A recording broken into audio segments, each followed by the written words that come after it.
students, so far we have seen solution of that system, which is single degree of freedom system and has got damping included into it, and damping is viscous damping. In that case, we have seen that the solution x is equal to e raised to lambda t is possible when lambda takes these values, which are minus c by 2m plus minus under root c square by 4m square minus k by m, right? And we have seen that depending on what is this term, solutions can be, all possible solutions can be categorized into three types, of which the first type that we have seen, okay, was the one for which c square by 4m square was larger than k by m. Okay, so when this happens, we have seen that the system's response is non-oscillatory. Okay, so mass doesn't show oscillatory behavior, whereas for case number 2, c square by 4m square was smaller than k by m, and that time we have seen that the mass represents oscillatory behavior, right? So whatever be the initial conditions, mass is going to show oscillatory behavior. However, those oscillations are going to, rather amplitude of oscillations are going to die down with increasing time, whereas in this case, whatever be initial conditions, mass will not at all show oscillatory behavior. And exactly on the demarcation line of these two cases, there stands a case number 3, where c square by 4m square is exactly equal to k by m. Okay, and in this case also we have seen that the system's response is non-oscillatory in nature. Okay, so at this point, system's response changes from oscillatory type to non-oscillatory type. So there is a switch between oscillatory response to non-oscillatory response at this demarcation line, and we are calling this c, okay, c for which this happens. So where c square by 4m square happens to be equal to k by m, we'll be calling that c as critical c or critical damping. We'll be referring that by cc. When c is equal to cc, then c square by 4m square, that is cc square by 4m square, happens to be equal to k by m. And you know what is k by m? K by m is nothing but omega n, and hence you can say that cc square is equal to 4m square omega n square, which essentially means that cc, that is critical damping, is equal to 2m omega n. Now what we'll be doing is, we'll be writing down any other c in terms of this critical damping cc, critical damping term, which is cc. Okay, we'll be comparing this c with respect to this cc, and we'll be writing down any generic c as xi times cc, where xi is called as a damping ratio, which tells us c with respect to what is critically damping c. Okay, so cc, this c with respect to cc, okay, ratio of these two is what is xi, which is referred to as a damping factor or damping ratio. So we are writing down this c in terms of this damping ratio. Okay, so we are comparing this c with respect to cc. So how far it is with respect to this is what is this thing capturing. Okay, so if we do so we can write down whatever expressions that we have obtained so far in terms of the solutions and all. So we'll be comparing, or we'll be rewriting them in terms of this xi. Okay, so why at all we are doing this activity, that motivation will be very clear very soon. Okay, so let's go back to the very recent case that we have seen, case number 3, where we have seen that c is equal to cc. Okay, and cc value is what, 2 xi omega n. Okay, sorry, it is 2m omega n. Okay, and in that case what will be xi? Xi is ratio of c to cc, and xi is equal to 1. Okay, for this case number 3, which is called as critically damped case. Okay, so it is that case where damping is at the critical point, okay, from which the system's behavior is going to change. Okay, at that demarcation line we are standing. Okay, so that is the critically damped case where xi is equal to 1, c is equal to cc, which is equal to 2m omega n. Okay, so if that is the case, what was the solution of x that we have seen? Solution of x, we have written it in this way, which was x0 plus x dot 0 minus lambda times x0 times t multiplied by e raised to lambda t. Okay, now in this case lambda was what? Lambda was nothing but minus c by 2m.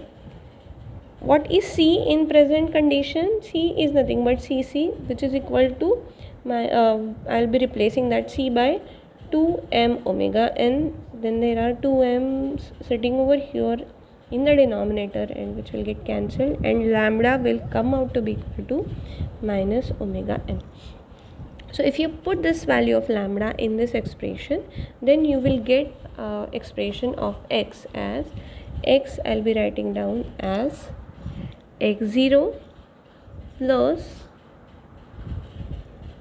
x dot 0 plus omega n times x0 multiplied by t into e raised to minus omega n t, right? This is what is the expression of x.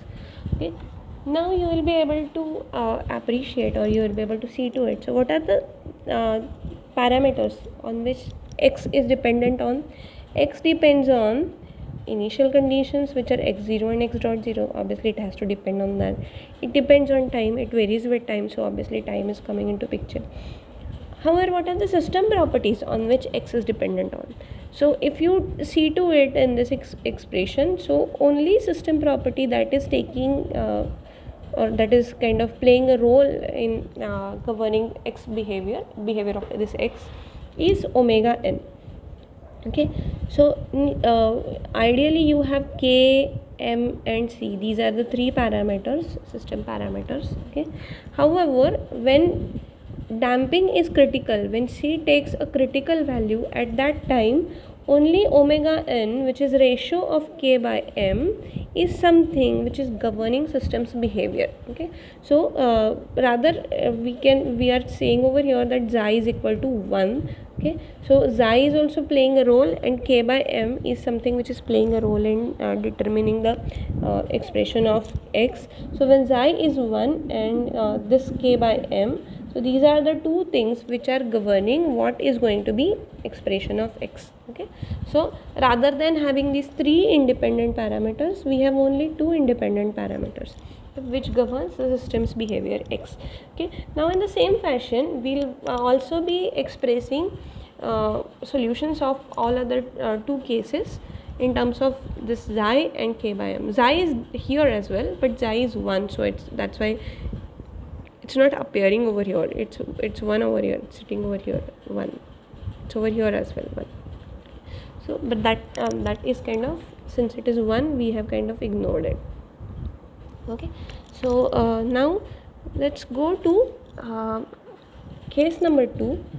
Okay, which was the case for which c square by 4m square was smaller than k by m, oscillatory behavior.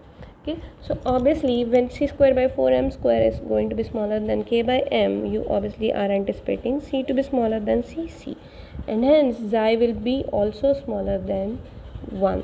Okay, and I'll be writing down c as xi times 2m omega n. Okay, where xi will be smaller than 1, it will be fraction. Okay, now let's go back to the expression of x, which was displacement variation. We already have derived that expression in previous classes, and it was e raised to minus c by 2mt times a cosine of omega d t minus phi. Okay, so this is something which is in terms of c, so it is c by 2m.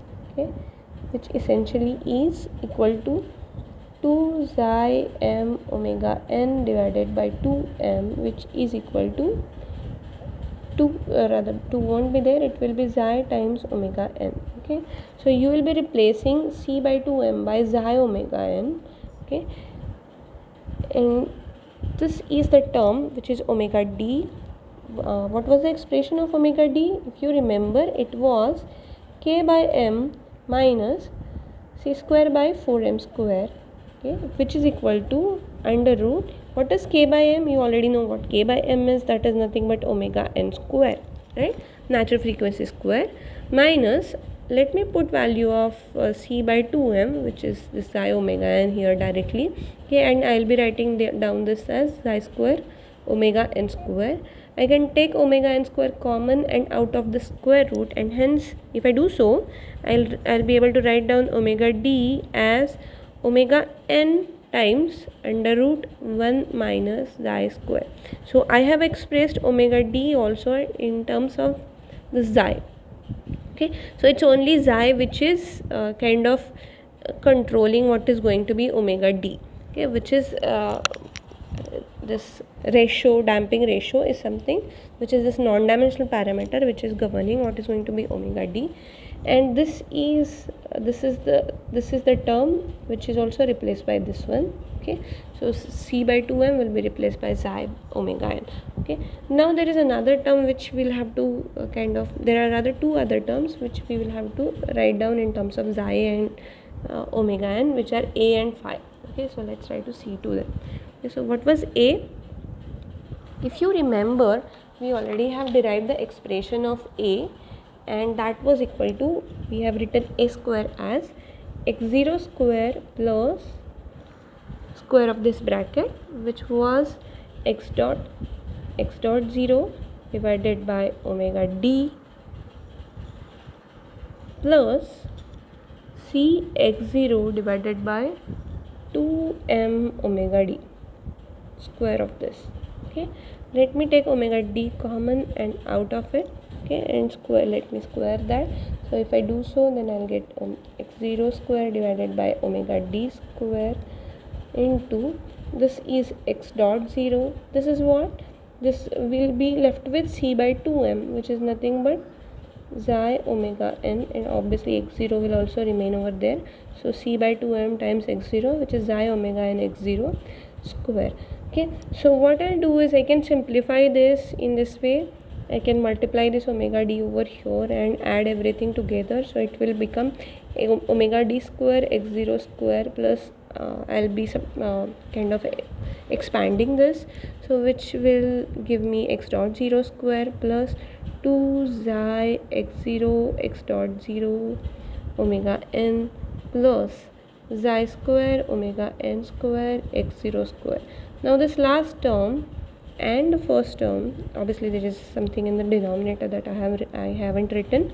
Okay, now this last term and the first term, if you add them together, then you will be left with x0 square omega n square plus x dot 0 square plus 2 xi x0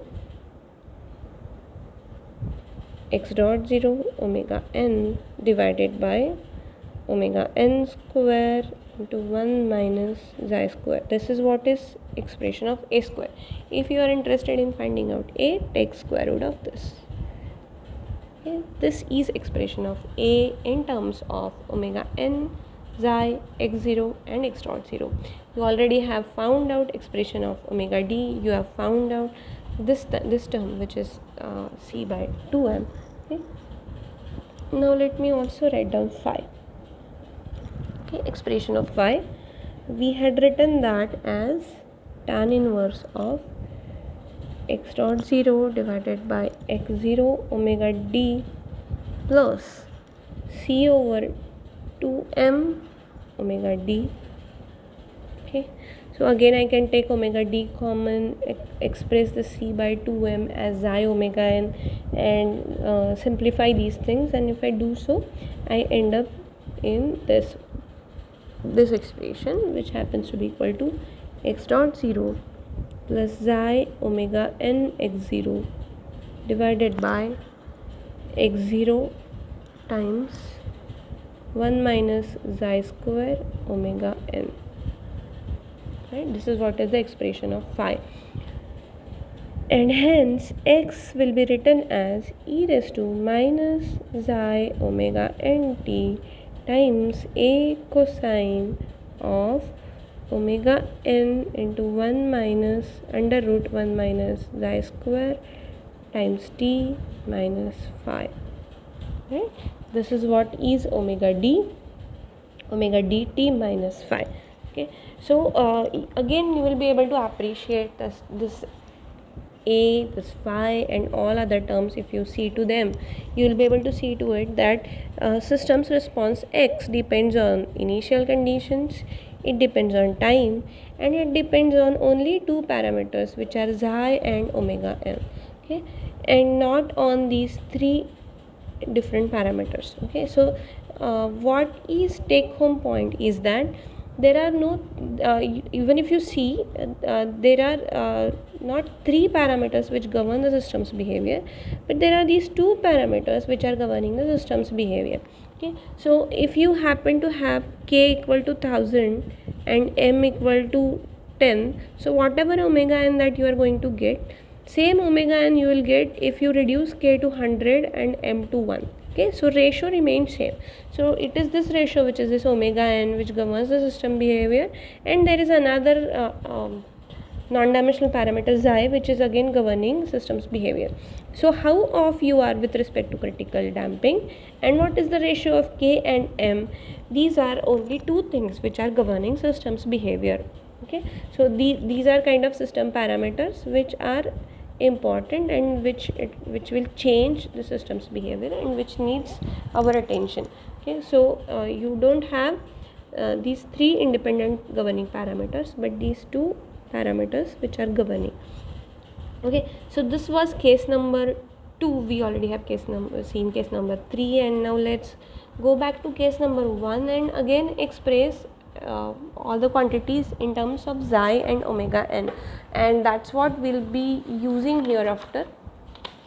Okay, so let's go back to case number 1. We'll be writing everything in terms of xi and omega n hereafter. Okay, so go back to case number 1. Okay, so what was the case number 1, where c square by 4m square was larger than k by m. Now in this case, again we have seen that the system's behavior was non-oscillatory. We can express this c as xi times cc, where xi will be, in this case, will be larger than 1. This case is called as over damped case. Okay,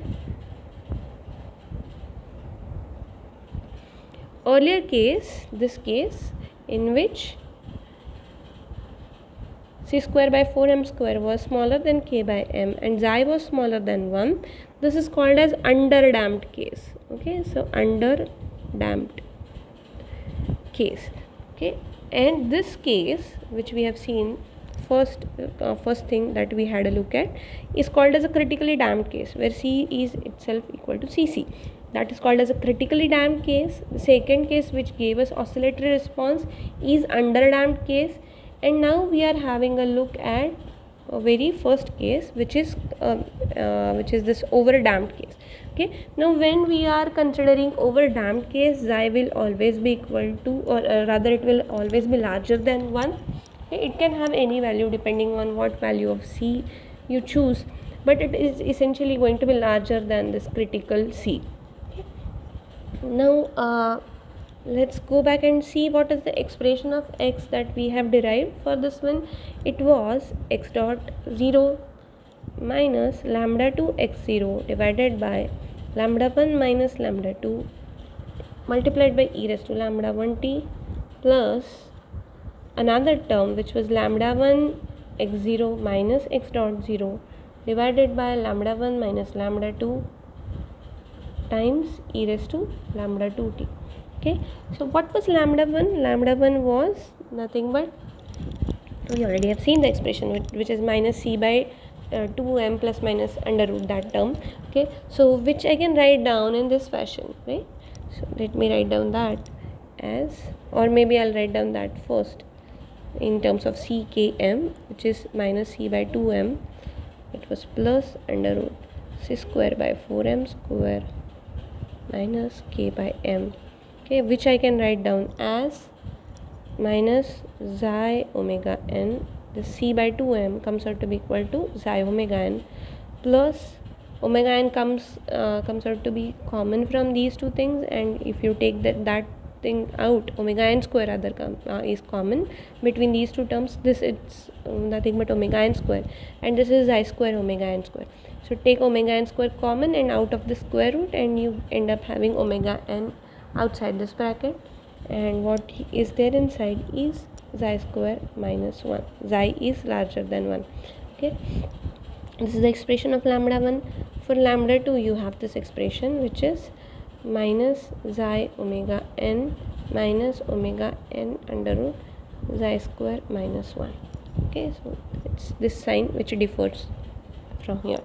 Okay, so what is expression of lambda 1 minus lambda 2?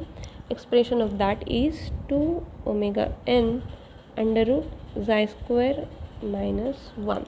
Okay, so what I'll be doing is I'll be plugging this value of lambda 1 and this one, and this value of lambda 2 and this one, and if I do so and simplify things a bit, then I can write down x as e raised to minus xi omega n t divided by 2 omega n under root xi square minus 1 into x dot 0 minus lambda 2 x 0. I am still writing this as lambda 2. You can write down expression of that, but it will be unnecessarily lengthy, so that's why I haven't written over it here. Plus lambda 1 x 0 minus x dot 0 times e raised to lambda 2t. Okay, so this is what is x in case number 3.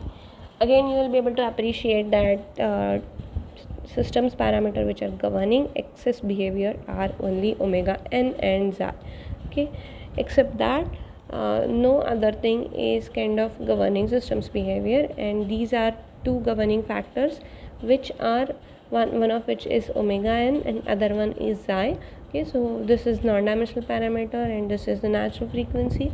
Okay, so once you know what is natural frequency and xi, you will be able to predict the system's behavior, right?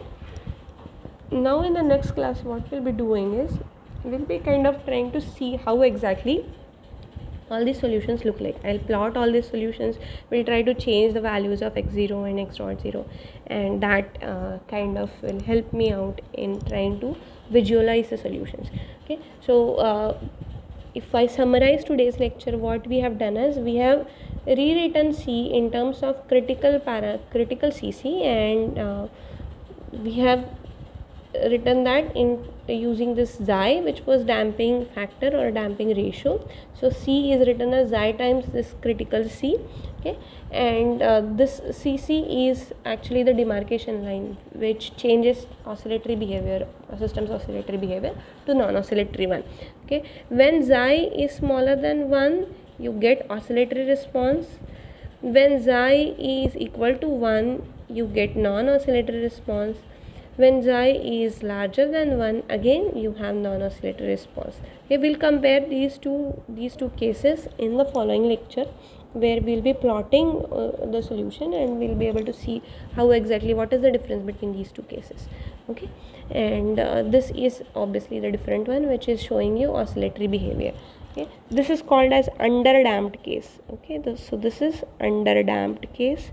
Okay, this is critically damped case, and this is overdamped. Okay, so overdamped, underdamped, critically damped. So these are the three cases that we have seen so far. Okay, so let's try to see what exactly their solutions look like in the next class. Okay, thank you.